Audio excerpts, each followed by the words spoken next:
company number 5, duty crew.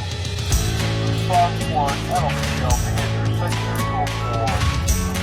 Agora o Visita Record vai falar das curiosidades do radioamadorismo, que reúne muitas pessoas que levam informação, opinião, entretenimento, com relevância, com autenticidade. O radioamadorismo, que é parte riquíssima da história da comunicação mundial.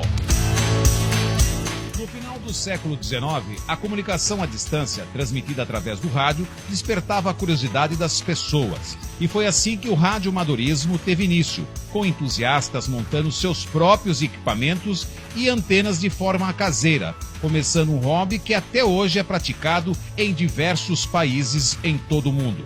De acordo com a Anatel, o radioamadorismo é um serviço de telecomunicações de interesse restrito, destinado ao treinamento próprio, intercomunicação e investigações técnicas, transmitidas por amadores devidamente autorizados, interessados na radiotécnica unicamente a título pessoal e que não visem qualquer objetivo pecuniário ou comercial.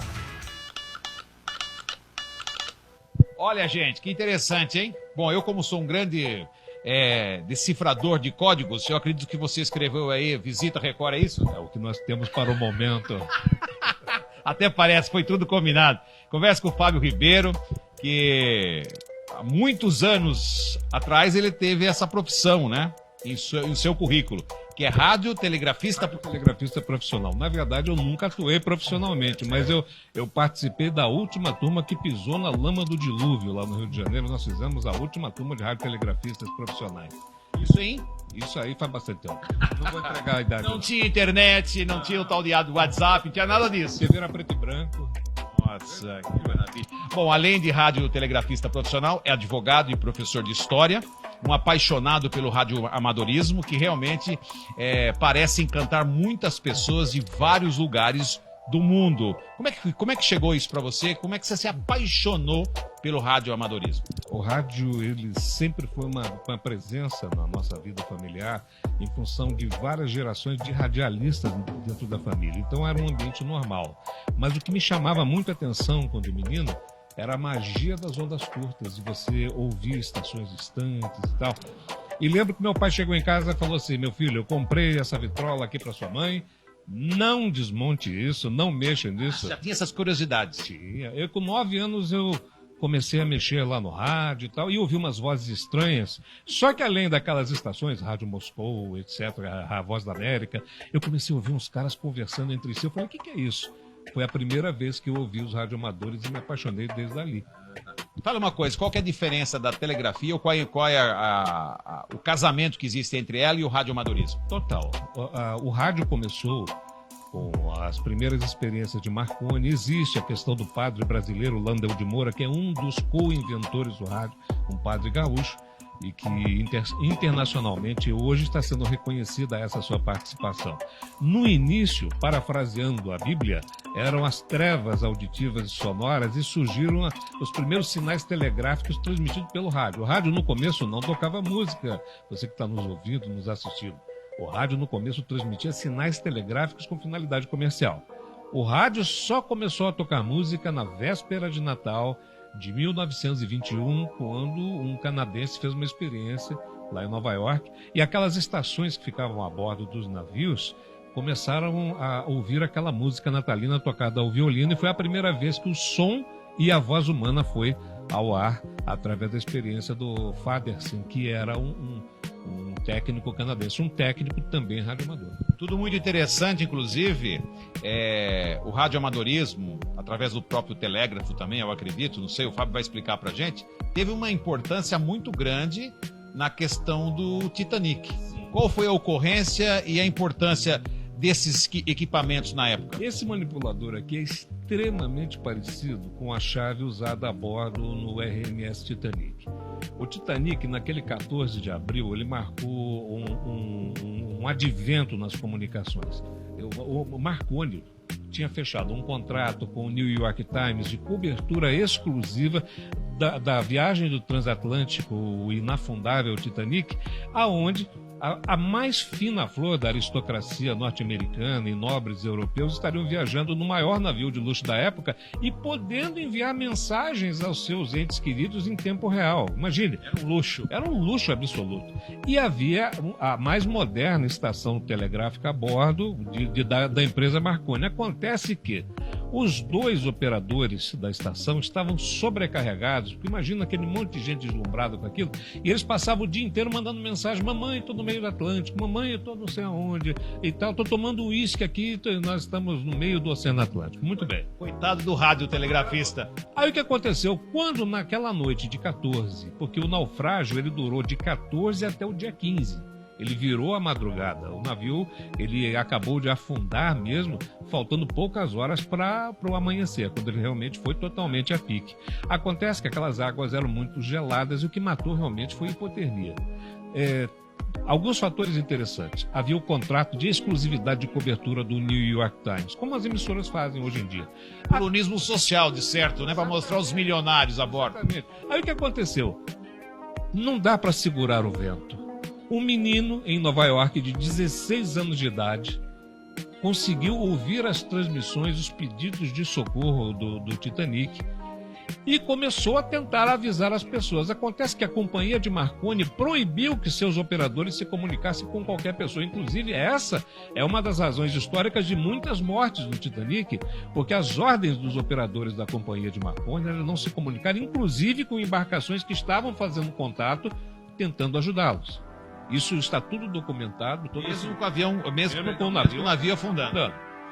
Aí esse rapaz chamado Davi Sarnoff, de 16 anos em Nova York, conseguiu captar essas transmissões e o que aconteceu com a imprensa é que todos os jornais de Nova York furaram com edições extraordinárias, afundou o inafundável. Aquela matéria de capa clássica que a gente vê, tá lá, que afundou o Insinkable, né? E aí o resto é história. A partir daí, o radioamadorismo tomou o reconhecimento de algo de utilidade pública de fato e fundamental. E a partir desse fenômeno, o que aconteceu? 2 anos depois foi fundada a Organização Internacional de Comunicações, porque até o SOS não existia, o famoso SOS que as pessoas falam, pedido de socorro, ele não existia, não havia padronização de comunicações. Ou seja, tanto na náutica como na aviação, todos os desenvolvimentos são escritos com sangue. Os aviões caem, se descobre quais são os motivos das quedas dos aviões, os navios afundam e são tomadas providências para se criar normas de segurança. Ou seja, a Organização Internacional de Telecomunicações foi fundada em função da pressão social do naufrágio do Titanic. Como é que é o HELP que eles usam, que é o padrão, a gente vê muito em filme? Tem uma coisa interessante, o Titanic não usou o SOS porque ele não existia. Existia na época. Ele usou o CQD, eram 3 letras, letra C de Charlie, a letra D de Delta, a letra C de Charlie, a letra Q de Quebec e a letra D de Delta. Esse era um código que foi criado para a companhia de Marconi na época e eles começaram a transmitir isso aqui, ó. Esse foi o pedido irradiado do Titanic. Ou seja, eles estavam transmitindo um sinal de socorro. Não havia uniformidade. O naufrágio do Titanic foi um marco nas comunicações, foi um marco social, foi uma tragédia enorme. A gente aprende muito através da tragédia, né? Aí hoje o pedido de socorro padrão é o SOS. 3 letras. S, letra O, letra S. Então juntas, elas são como na música, ligadas por uma fermata. Elas não são separadas, elas são unidas assim, ó.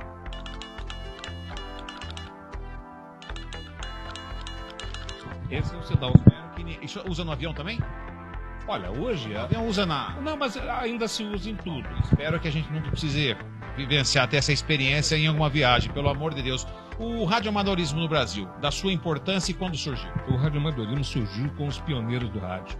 Nós temos uma dívida enorme com esses pioneiros e nós esquecemos, o brasileiro ele não dá valor à sua história.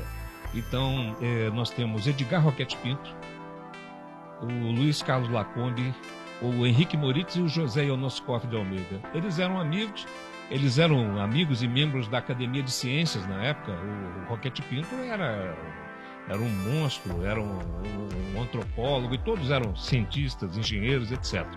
E eles começaram as primeiras experiências sobre recepção, e quando houve a oportunidade da feira no Rio de Janeiro, aquela famosa feira de 1926, a Westinghouse trouxe ao Brasil uma pequena estação de rádio e montou lá no pavilhão, foi criado ali, onde existem até hoje ali o Museu da Imagem do Som no Rio de Janeiro, é exatamente onde foi feita a primeira transmissão, não é?